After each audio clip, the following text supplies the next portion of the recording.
BJP MP Etela Rajender మాట్లాడుతున్నారు. ప్రత్యక్ష ప్రసారం ద్వారా చూద్దాం. పనిచేసేటువంటి బాధ్యత ఉంటుంది కాబట్టి దాన్ని నిర్వర్తించే దాంట్లో బాధ్యతగా నేను ఉన్నా కాబట్టి తప్పకుండా ఇవాళ ఆ సమస్యలు ప్రస్తావిస్తాం, సమస్యలు పరిష్కరించే ప్రయత్నం చేస్తామని చెప్పి ఈ సందర్భంగా తెలియజేస్తాం.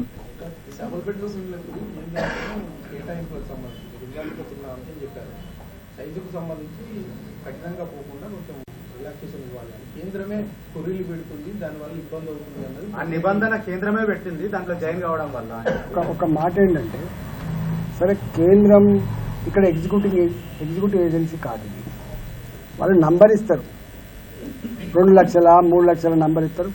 మొత్తం ఈ డబ్బంతా కూడా వాళ్ళు ఇచ్చే ప్రసక్తి ఉంది. వాళ్ళు ఇచ్చేది రూరల్ ఏరియా ఇల్లు కడితే గింత అని, అర్బన్ ఏరియాలో ఇల్లు కడితే గింత అని చెప్పి ఇస్తారు. కాబట్టి అట్లాంటి రిస్ట్రిక్షన్ వాళ్ళు అక్కడ ఉండదు.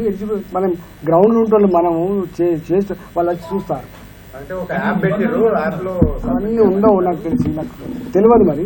కానీ ఒకవేళ ఇలాంటి నిబంధన ఉంటే తప్పకుండా ప్రభుత్వానికి ఎక్కడన్నా రాష్ట్రాలు ప్రొయాక్టివ్గా ఉన్న కాడ, పాజిటివ్ ఉన్న కాడ, కొంత పెద్ద కట్టుకునే కాడ రిలాక్సేషన్ కూడా ఇవ్వాలని చెప్పబడుతుంది.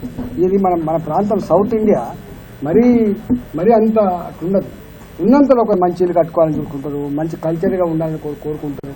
మనం మరీ ప్లాస్టిక్ షీట్ల కింద మరీ కూడా ఉంటారు, ఇక్కడ ఉంటారు, ఇక్కడనే ఉంటుంది. కానీ తప్పకుండా అలాంటి ఉంటే మా పరంగా మేము పార్లమెంట్ సభ్యులం, మేము భారతీయ జనతా పార్టీ పార్లమెంట్ సభ్యులం. మేము ఏం కోరుతాం? ఎక్కువ ఇల్లు తెలంగాణకు రావాలని కోరుకుంటాం, ఎక్కువ నిధులు తెలంగాణకు రావాలని కోరుకుంటాం. ఇలా యూరియా సమస్య ఉంది, యూరియా సమస్య పరిష్కరించాలని కోరుకుంటాం. కాబట్టి ఇక్కడ ఎంపీలం భారతీయ జనతా పార్టీ అయినప్పటికీ కూడా తెలంగాణ సమగ్ర అభివృద్ధిలో మా పాత్ర తప్పకుండా ఉంటుంది. మేము కూడా దరఖాస్తులు ఇచ్చి మేము కలుపుతూనే ఉన్నాము. నేషనల్ హైవే శాంక్షన్ విషయంలో కావచ్చు, రైల్వే డిపార్ట్మెంట్ కింద ఉన్నటువంటి ఆర్యూబీల కన్స్ట్రక్షన్లో కావచ్చు. మొన్న నేను ఒక మీటింగ్ పెట్టాను, మీకు తెలుసో కదా, నేనే స్వయంగా రాష్ట్ర ప్రభుత్వ అధికారులతో రైల్వే అధికారులతో సమన్వయ మీటింగ్ పెట్టి హైదరాబాద్లో రైళ్ల స్పీడ్ పెరిగింది, ఇలా పట్టాలు దాడుతున్నప్పుడు 100ల సంఖ్యలో చచ్చిపోతా ఉన్నారు. అలాంటి సమస్యకు ఎక్కడ వీలైతే అక్కడ అండర్ పాసులు, స్కూటర్లు పోయే అండర్ పాసులు కావచ్చు, మనుషులు పోయే అండర్ పాసులు కావచ్చు, అసలు మనుషులంటే వాళ్ళు పట్టాల మీద పోకుండా ఉండేటువంటి చర్యల కోసం ఎన్ని 100ల కోట్ల రూపాయలు ఖర్చు అయినా 100% రైల్వే డిపార్ట్మెంట్ చేతనే ఖర్చు పెట్టించి కట్టిద్దామని కూడా మనం పెట్టించాం.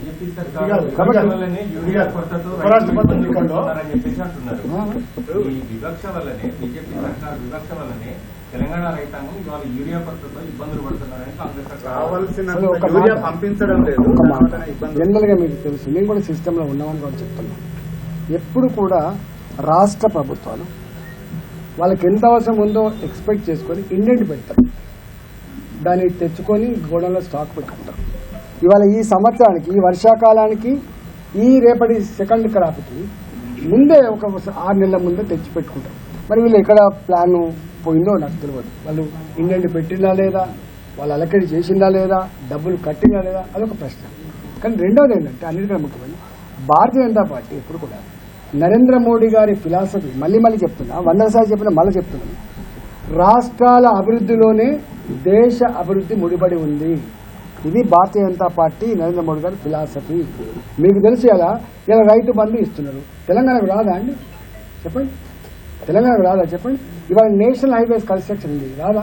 ఇవాళ ఇంకెందుకండి, ఇవాళ కొంపల్లి సైడ్ కట్టేటువంటి ఫ్లైఓవర్లు కావచ్చు, నీకు ఉప్పల్ సైడ్ కట్టే ఫ్లైఓవర్లు కావచ్చు, ఆరంగల్ దిక్కు కట్టే ఫ్లైఓవర్లు కావచ్చు, ఇవాళ విజయవాడ దిక్కు పోయే ఫ్లైఓవర్లు కావచ్చు. ఇక్కడ ఆనాడు బీజేపీ గవర్నమెంట్ లేదు, ఇవాళ కూడా బీజేపీ గవర్నమెంట్ లేదు, కానీ కడుతూనే ఉన్నాం. అంటే గట్ల గంత సంకుచితంగా వ్యవహరించే ప్రభుత్వం కాదు. అలాట్ చేసిన యూరియాను సరఫరా చేయాలని వాళ్ళు చెప్తున్నారు.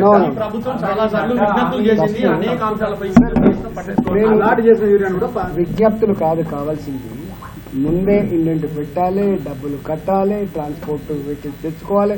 నేను స్వయంగా ఉండి కాబట్టి చెప్తున్నా, రైల్వే రేకులు దొరకబట్టుకోవాలి, తెచ్చుకొని స్టాక్ పెట్టుకోవాలి, ఇబ్బంది లేకుండా చేసుకోవాలి కదా, బాధ్యత ఉంటుంది. వాటిని కేంద్రం మీద నెట్టేసి మా వీళ్ళ బాధ్యత ఎట్లా సాధ్యమైందండి?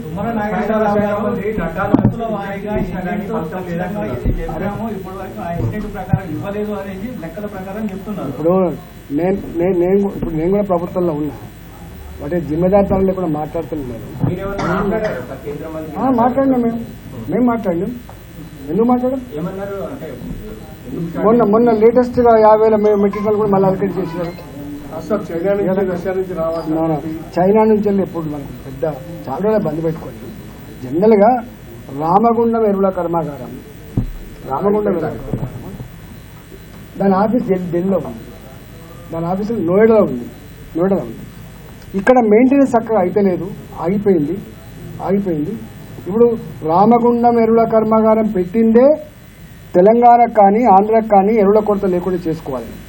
మొత్తం దేశవ్యాప్తంగా చూసినప్పుడు అత్యధికంగా ఎరువుల కన్జంప్షన్ రాష్ట్రంలో తెలంగాణ ఒకటి.